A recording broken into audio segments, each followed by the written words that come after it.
You have to be seen to be successful. The most successful people in the world know this. I'm talking about the billion-dollar companies. I'm talking about the multi-billion-dollar people in this world. They use a two-step plan to essentially achieve that height. And in this video, I'm going to explain it to you. The first step is essentially being seen. And the next step is turning that into luck to get to the heights that which they got to. So I'm going to be referencing Outliers by Malcolm Gladwell. And I definitely recommend to read this book.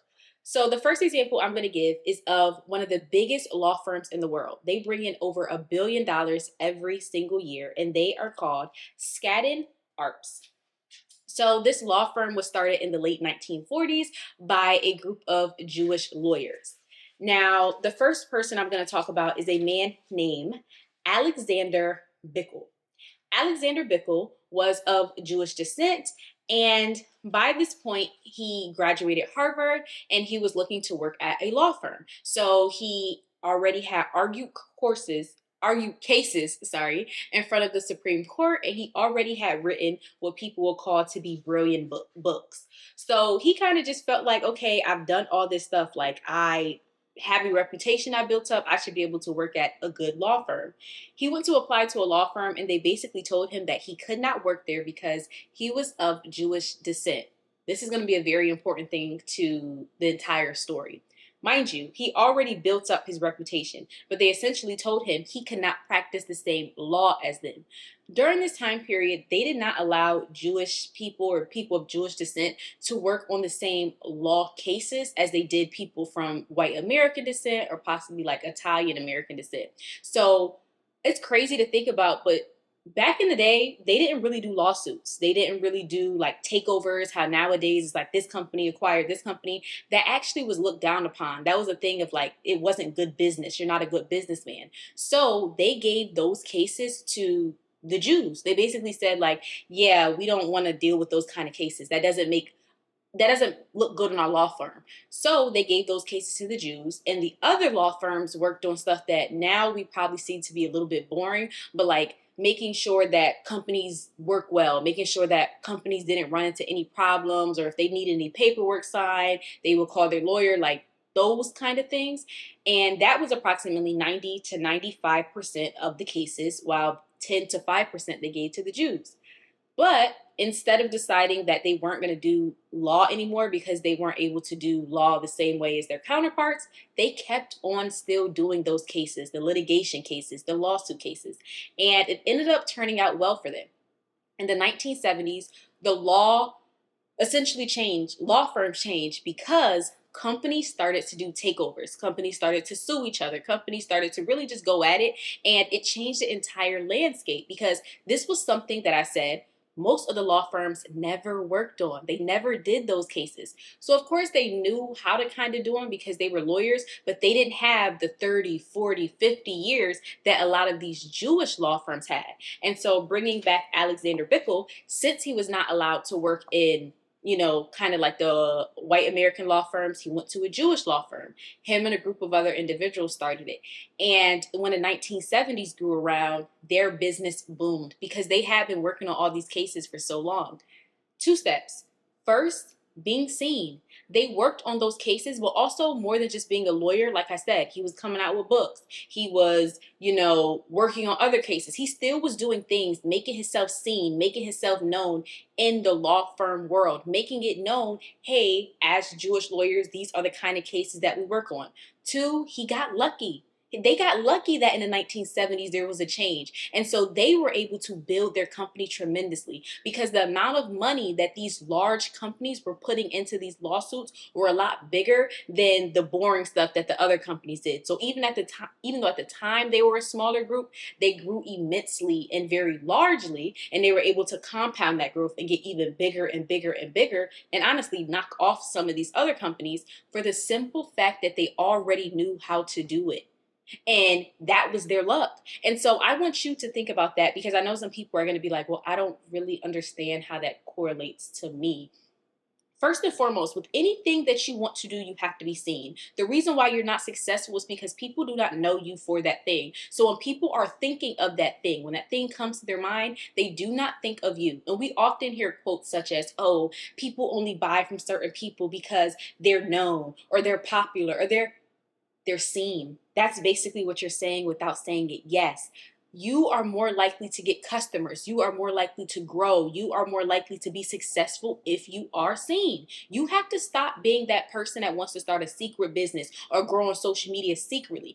Anything that you want to do in life, make yourself seen as much as possible. That means, hey, I want to start a clothing brand. Maybe I should start going to pop-up shops. Hey, I want to grow on social media. Or hey, I want to become a hairstylist. There's no reason why you only should be doing hair in your city. Is there a hair show going on? Why are you not going to the hair show?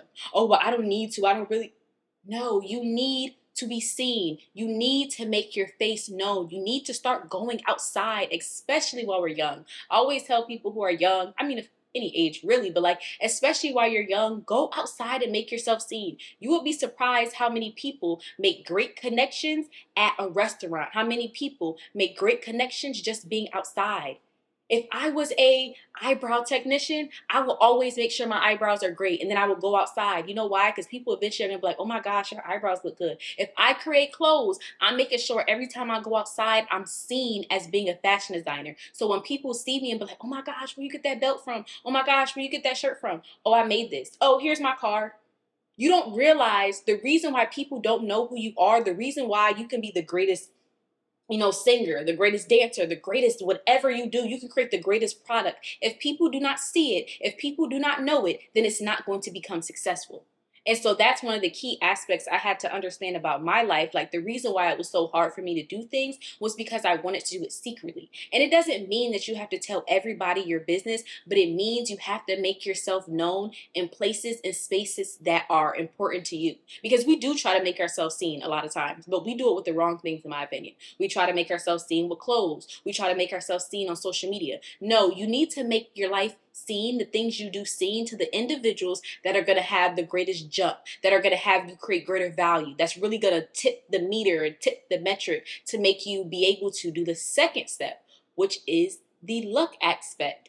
They got lucky that, yes, they were able to profit off of that, because if they were born a generation before, by the 1970s, they possibly would have been retired, or they possibly wouldn't have really been practicing law, at least enough to really build the company and really be able to, capitalize off of that big jump. But if they were born a generation later, they probably also wouldn't have been able to capitalize off that jump, because by the time they really got into law, there was the generation before them had already created the big company. So it will be more so, not saying they couldn't create their own company, but it will be probably easier to work for a company that's already big.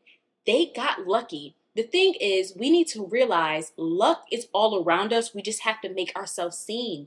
There's a lot of opportunities that you don't even realize that you've missed out on, lucky things, simply because you were not seen, simply because you weren't inside the right rooms, simply because you weren't having the right conversations. You were not seen, so you were not essentially able to capitalize off of that. Even going back to TikTok.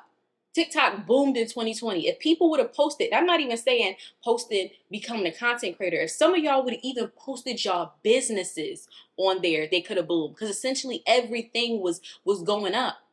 But you didn't do that. You didn't make yourself seen. You're not making yourself seen to the individuals that will bring value to your company, things that will bring value essentially to you.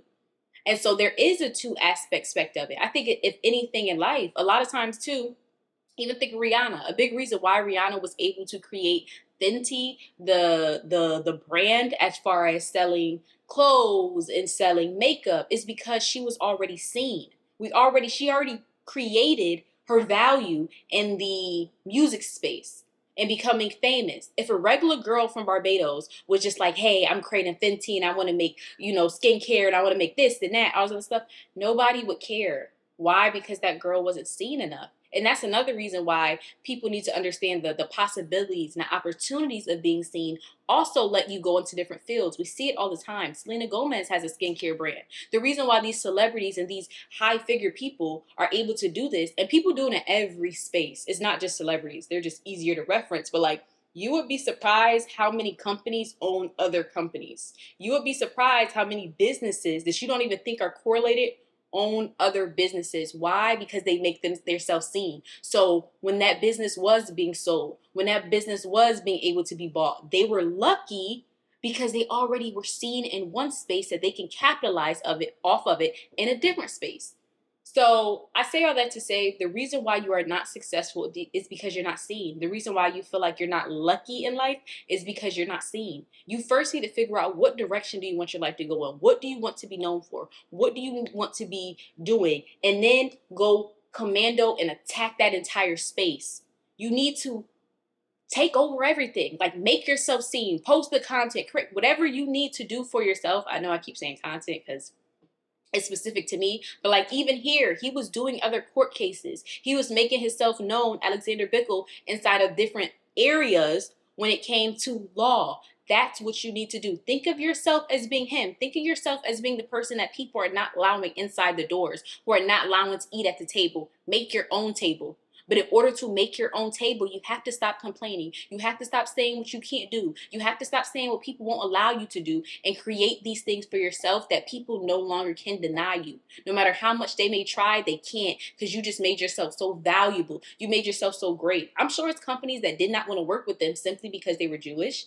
But they're like, I really need a good company, a good law firm to make sure that I win this case. So they couldn't even deny them if they wanted to. That's how you need to make your life. People can't deny you from nothing. This girl don't even really like you like that. She ain't gonna tell you though, but she really need her hair done. If she wanna go to the best person, she gotta go to you. This person didn't even really like you in high school, but they know you make the best clothes and they really want something right for their birthday. They go to you. That's what you need to do. Create an environment for you being seen, and the luck will come. Trust me. So thank you guys so much for watching this video. Comment below if this was helpful for you. And don't forget, I come out with new videos every Sunday, Wednesday, and Friday. Thank y'all so much. And don't forget to like, comment, and subscribe. And comment below if you guys are going to read this book. I really like Malcolm Gladwell. He comes out with a lot of like psychology books. And this is one of my favorite ones by him. So I definitely would recommend it. But thank you all and have a great one.